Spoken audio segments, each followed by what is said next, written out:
ഇറാന്റെ ഹോർമൂസ് തന്ത്രത്തിൽ അടിതെറ്റി വീണ് Trump. Tehran ട്രംപിന് നൽകിയ മറുപടി അത്രത്തോളം ശക്തമായിരുന്നു. ട്രംപ് ഭീഷണിയാണ് മുഴക്കിയത് എങ്കിൽ ഇറാൻ ഹോർമൂസ് കടലിടുക്ക് തന്നെ അടച്ചു കാണിച്ചു കൊടുത്തു. ഒപ്പം ഇറാൻ ഒറ്റയ്ക്കും റഷ്യയും ചൈനയുമായി ചേർന്നും ലൈവ് ആയുധ അഭ്യാസവും നടത്തി.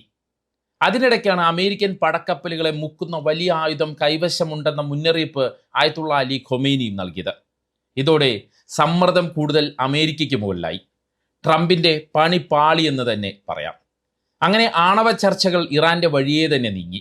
തുടർന്നാണ് അന്തിമ കരാറിലേക്ക് എത്തുന്നതിൻ്റെ മാർഗനിർദ്ദേശ തത്വങ്ങളിൽ ജനീവ ചർച്ചയിൽ ധാരണയായത്. ഈ തത്വങ്ങളുടെ അടിസ്ഥാനത്തിലായിരിക്കും വരും ദിവസങ്ങളിൽ കരാറിൻ്റെ കരട് രൂപം തയ്യാറാക്കുന്നത്. എന്തായാലും ഇറാൻ നിലപാടിൽ ഉറച്ചു നിന്നു എന്ന റിപ്പോർട്ടുകൾ തന്നെയാണ് ജനീവയിൽ നിന്ന് വരുന്നത്.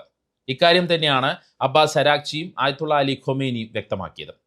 ഹോർമൂസ് കടലിടുക്കിലെ ഇറാന്റെ നിർണായക നീക്കവും ഖൊമേനിയുടെ മുന്നറിയിപ്പും അരാക്ചി ചർച്ചയ്ക്ക് ശേഷം പറഞ്ഞ കാര്യങ്ങളും അടക്കമുള്ള 4 കീ പോയിന്റുകളാണ് ഈ വീഡിയോയിലൂടെ നിങ്ങളിലേക്ക് എത്തുന്നത്.